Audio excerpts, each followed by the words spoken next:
ayun na nga, hapon uwian na po. At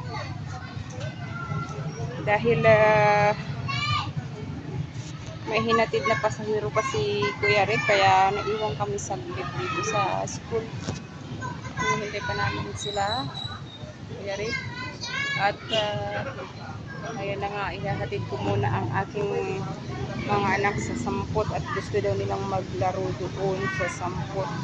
Kasi Friday ngayon, bukas ay Sabado, walang pasok. So, bigyan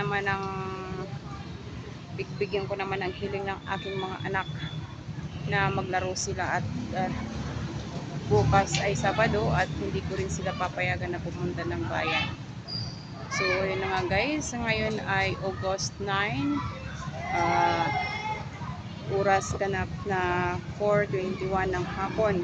At umulan po ng mga bandang alas 2 ng hapon po. Malakas, bigla. So, ayun na nga ang nangyari guys. At sa bandang dyan ay yan, dyan sa may